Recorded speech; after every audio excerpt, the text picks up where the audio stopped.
All right, we're back this week with another financial pearl. This week, we're talking about the true hourly wage that you get. You know, as you enter the workforce, the first job that you have is usually like, mine was $16 an hour. And it was like, whoa, $16 an hour, that's amazing. I'll make $100 if I work a full day. Wow. And as you ascend through the career ranks, that number changes a lot. And as you get into your career, you often start thinking about like, what am I earning per hour? And if you there's a lot of different ways you can do the math. You can take your yearly salary, chop off the 3 zeros and divide by 2, and that's a good estimate for what you're earning per hour. So if you're making 70 grand a year, make it about 35 an hour. But we don't often talk about some of the phantom costs and perks of that true hourly rate. So we're going to talk really quickly in less than 10 minutes, give you a little bit of a way that you can audit your hourly rate and figure out, what are some things that I have not thought about that add to my hourly rate, and what are some things that I haven't thought about that take from it. So you can get a more understanding of your true hourly wage. And it's always a good feeling to know and be aware. So that's where we are today. This makes me think back to my days of being a professional musician, which were numbered. And I remember like the first time, so we used to play gigs, and it would take an hour of load out and reload out the beer, right? Drive to the venue, load in, sound check, play, a set, wait around till the club closes so we could get paid, then load back out, drive home, load back in, right? It was like literally like an eight or 9 hour ordeal to play a whole gig. And we were getting paid $100 a head, $100 a musician at the time. And of course I was like, in love with playing music. So I went a couple years without really being critical about it. But then I finally calculated it one time and I was like, I was making like $7 an hour, or whatever that math breaks down to. It was less than $10 an hour. And granted, my heart was in it, but it was not enough. And I burnt out on it. And I realized by doing the exercise of actually auditing what my hourly wage was, not the time playing on stage, but everything else that went into that, and decompressing from that, right, reintegrating back into my normal life, it enlightened me to begin to set boundaries, right? Yeah, and whether you're a musician earning like in lump sum like that over a longer period of time than maybe phantoms, or you are working for a company that's paying, like legitimately paying you per hour, there's often all kinds of incentives and additions that make that a larger sum. And as you build awareness to some of the other costs of your time, you can really get a sense of what your minutes and hours are worth. And we've talked about how to combine budgeting with your values so that you know where you want to be putting your dollars, and understanding where your dollars come from, your earning, is equally important. So this is just an audit. There's some ideas we're going to throw your way so that you can go through your hourly rate and start to do some of these audit tricks that we're going to pull your way.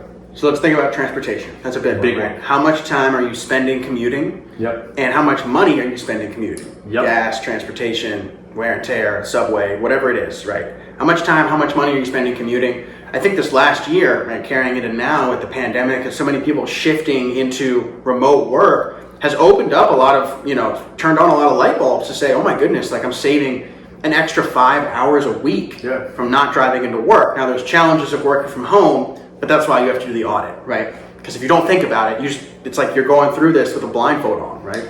Yeah, and 5 hours a week adds up tremendously over a lifetime, let alone, a month. Yeah. But the additional savings of gas may be offset with any new equipment that you need to get, right? So that's where tracking your numbers can be really important.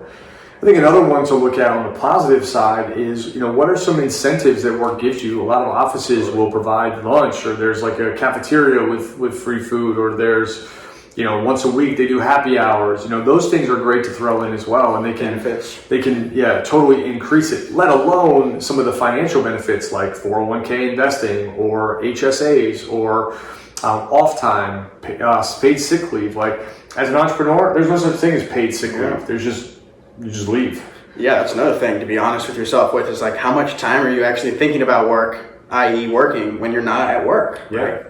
I think that's a really interesting one, because we in the climb, I think we want that divide, but as you ascend in responsibility, that divide becomes a lot more gray, and we start you might take your weekend and make a phone call, or an evening and make a phone call, and we don't often put that into our hourly rate equation. We just leave it off, but it belongs. Yeah, I'm curious to hear your take on learning, like on self-investment into your own specialized knowledge. Like, how do you think that fits in? Is it a direct 1-to-1, 1 hour spent learning is working, right? Or is it not? I mean, you have to value learning. You have to put in time. Our Coach Ben, our wealth strategist, talks about how in the early days of building wealth, he recommends putting in 10 hours a day of earning time and 2 hours a day of learning time. Mm-hmm. He breaks it up 10 and 2 for the first, X amount of time, so you can plant those seeds to grow wealth later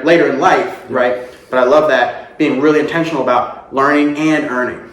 Yeah, it's I think an important part of this. If you want to increase your hourly rate, which most of us do, right? We all want more. Then learning is a significant part of that. And that could be personal development. Personal development always trickles into your business operations and performance.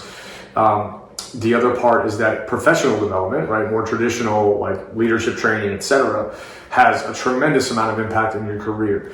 There's all kinds of certifications that you can get. The real way to audit this is to think about, one is the business or the company paying for it, and two is the time given back to you in other formats. So, I used to go to these workshops back when I had an employer where I would go for a day, three days seminar or workshop, and that was considered my work hours for the day. So it was part of my normal salary time.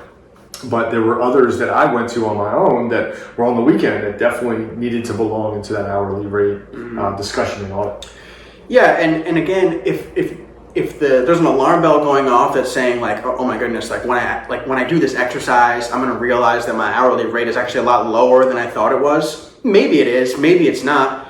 Maybe that's fine. Like, maybe it's still where you need it to be right now, right? Like, remember, your earning is just one part of the money game. It's your offense. But then your money management and how you're investing and saving and whatnot is part of your defense.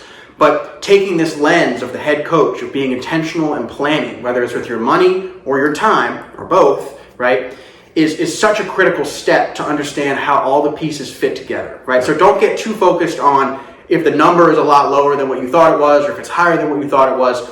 Really focus in on, one, the exercise of auditing and taking that blindfold off, and then two, using that information to illuminate how you can make better steps towards your own, self-improvement, whether that's financially, personally, or, the convergence of those two, right?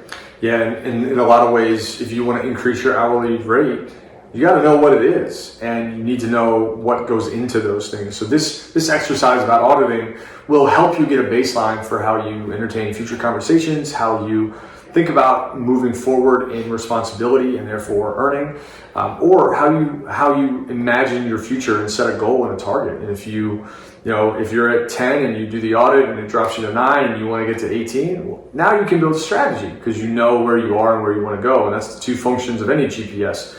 Put in where you are, put in where you want to go. And this audit is about really discovering and discerning where you are so that you can pick a more relevant strategy to where you want to go. So personally, I think this is really important because we can go a long, long, long time not really knowing. And if you're paid on salary, you might not even know anyway because you just get a check that's not based on your hours. But often salaried employees put in extra time and don't do that math. And often us as individuals are genuinely not putting in enough time into our own learning, right? Like, if we're trying to increase our hourly rate, well, one of the critical ways to do that is to invest in our own education, whether that's through, sources like books and online courses and things like that, or through other people, through your network. People are a fantastic way to learn. So it's an untapped potential there for sure. It is, and just in closing, the best way you can increase your hourly rate is to go to your employer and say, what would make me more valuable? What problems can I solve? How can I be a better employee? How can I increase my responsibilities? And remember that, like, adding more value, solving problems is what's going to earn you that extra rate. But you've got to know how to ask those questions. And if you're asking for, what can you learn? What can you study? How can you grow? How can you change? How can you solve problems? You're going to find a much more receptive conversation unfolds, and a much more powerful opportunity lies ahead of you, but you got to know where you're starting. So take the time this week to do an audit. Shouldn't take you very long. we'll see you in the next Wellness Pro. Thanks.